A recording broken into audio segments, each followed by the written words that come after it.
if only there was a way to automatically be alerted when something happens with your Shopify store. Now, I'm going to show you how to do it with Google Analytics.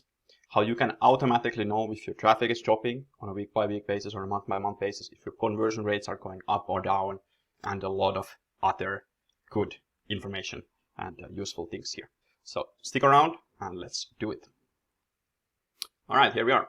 For this particular example, I've chosen the Google Merchandise Store. It's a free account. You can just go and use it if you want to play around with Google Analytics. This is for that demonstration purpose. I won't share a client account here, so I would have plenty of interesting ones to share. Here, let's go to the admin here, and then just click Custom Alerts. I'm going to show you generally how we do it, and how I would recommend doing it. So it's very simple. You just click New Alert, and then you choose that this applies to a certain criteria. So the way we'd want to do it generally is I prefer a longer timeline than a day. Although you can do like a day as well, but generally if you don't have a ton of traffic, for example, or a lot of conversions, you're just gonna get a ton of alerts that are not that useful for you.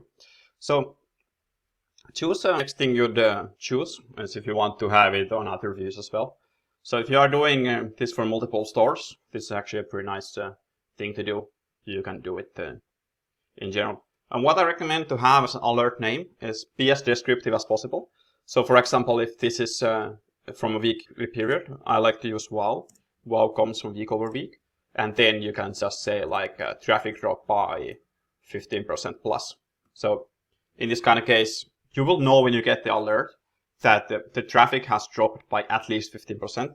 And that way you can make your own conclusions without going necessarily to Google Analytics and investigating it. And this is important as you will have this on a long-term basis.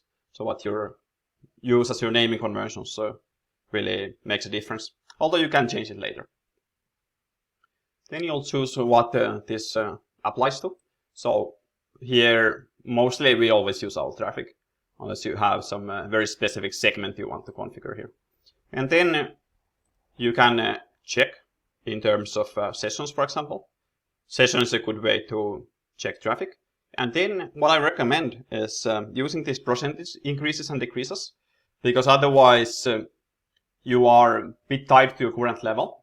So if, for example, you have alert every time is less than 1,000, you will at some point maybe your store like dips permanently and you'll get alerted every week. So it's not really a change, it's more like a permanent state. And that's why I don't like the less than and greater than options. And also decreases by more than and increases by more than have those same problems within them. So generally prefer the drop by 15% or that kind of thing. So here you can just go and do that and just check the compared to previous week. So it's automatically here. If I was to compare it for a month, then you'd have two options, previous month or same month in the previous year. Perhaps that makes more sense in a very stable but seasonal business. So here we go. And then you can just save the alert. And we have one here. Now, if I wanted to do a month over month, I would just use MOM. And generally, I'd have a lower percentage here, because then you have more of a sample size to compare between. And it's less likely that you'd be affected by random conditions, something unexpected happening. So there, just change it to month. And use this kind of thing.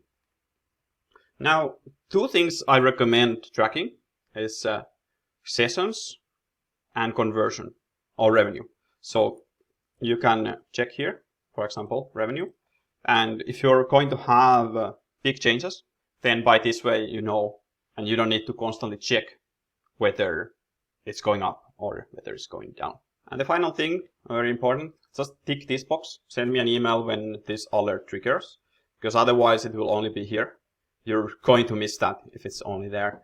So just put this one here, and if it's already on your Google account, you don't need to add the other email addresses. It will go to that account. But generally, it's a good thing to add if you have like a business account, for example. You're not checking that much. So that's how you do the custom alerts in Google Analytics. Hope you enjoyed it. Make sure to subscribe to the channel if you haven't already. Like the video if you found this useful. Make sure to implement. This is not just for theory and fun, although I get that it's fun to watch these videos. If you are already an e-commerce merchant running 7 and 8 figure stores, just go to growgurus.com, check us out, see if that could be a good fit for you. We are accepting new clients every couple of months. So thank you very much for watching. I'll see you in the next one.